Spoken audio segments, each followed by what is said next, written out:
7 years of writing this book has come to its final conclusion. Finally, I can say that I'm on the last chapter of my book 4.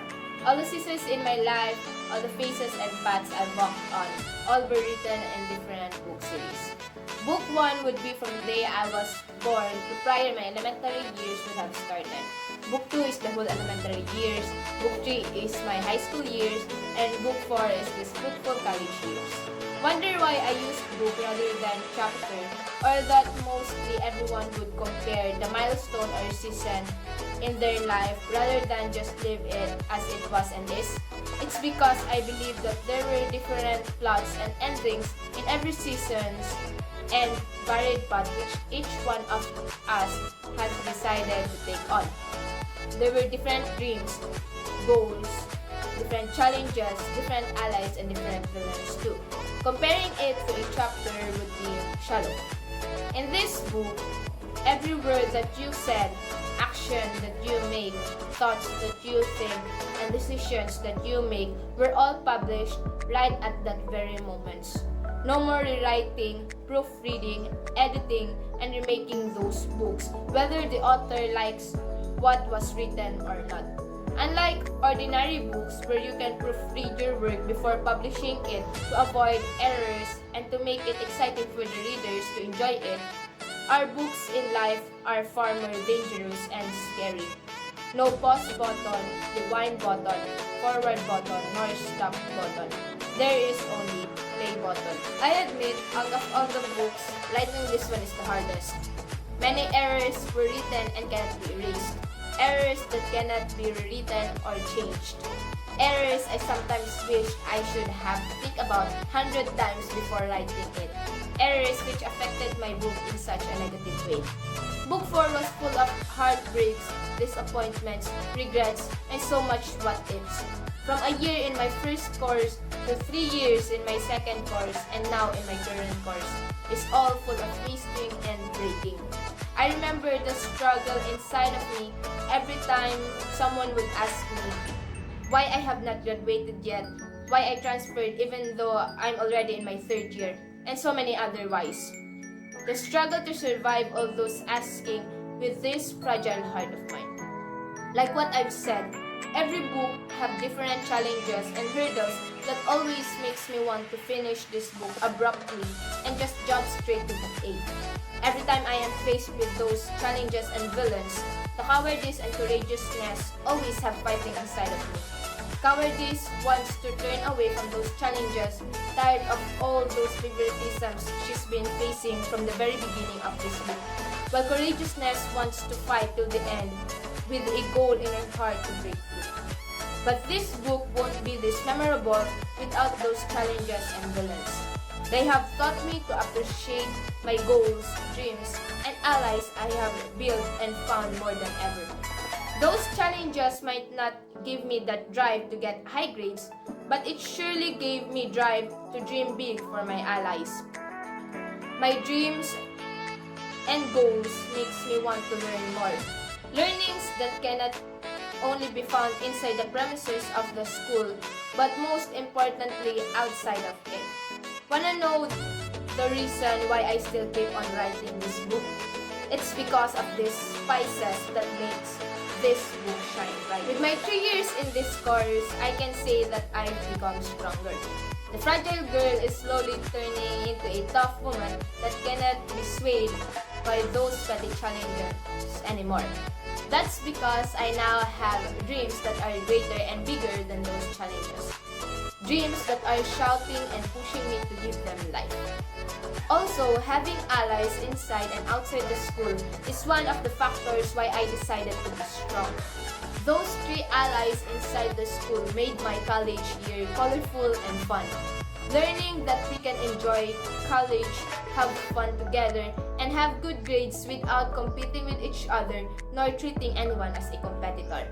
On the other hand, my allies outside the school teaches me a lot about life, how to be mature not just in the earthly life, but most especially in my spiritual life.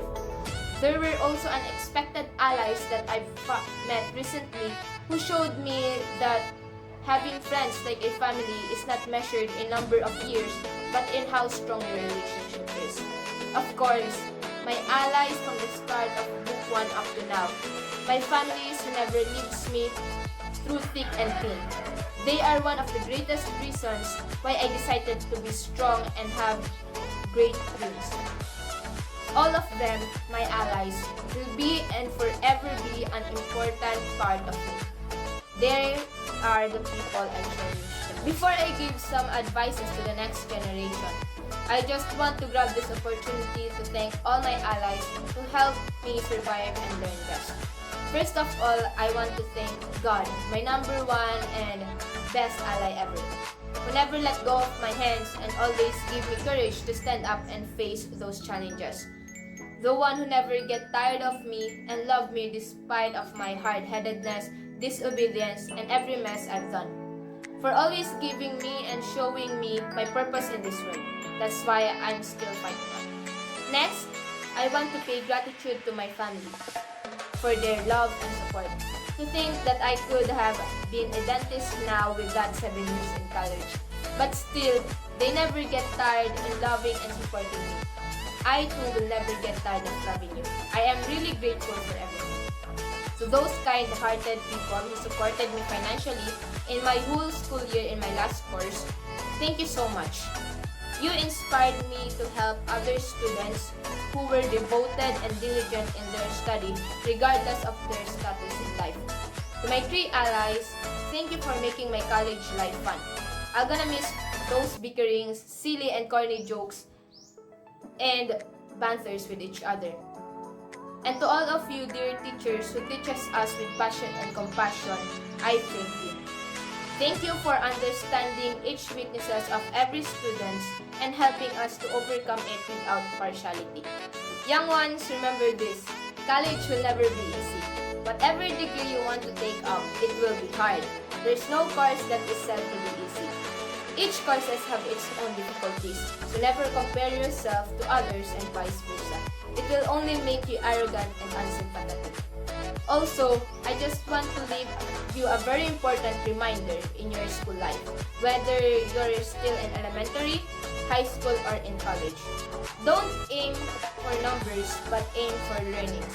Aiming for numbers will only give you drive to have a high grades at expense of cheating and learn nothing at all.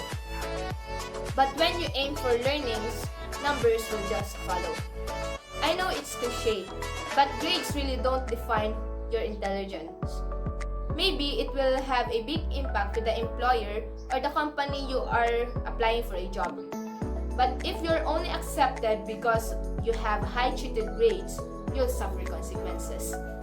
We go to school to learn and not to have high grades. Of course, don't get me wrong. Not because I said grades don't define your intelligence doesn't mean you won't strive to get high grades. What I just want to say is that don't be hungry for high grades, but be hungry for new learnings. Let's make our parents proud by acquiring new learnings rather than having high grades alone. While writing this book, I realized something. Life really isn't a race. We all have our different timelines and different paths to take. Comparing yourself to others won't help you. It will just make you feel worse because you will really see something in someone that you don't have. Everyone is different. Everyone is unique. So why compare yourself to others when you should compare yourself to your old self? In this world, your only competitor is yourself, no one else. And lastly, I've realized that we should not be scared on what will be the ending of every book. If it's a bad ending, all we need to do is move forward and just start writing the next book. Like what I said, life is a series of books. So it means the ending of each series is different from the other. Your books 1, 2, 3, or 4 might have a bad ending, but always remember that there are still books 5, 6, 7, 8, and more. As long as you are breathing, you can still write the best ending of those books. So cheer up, don't give up, and just keep on writing your life story.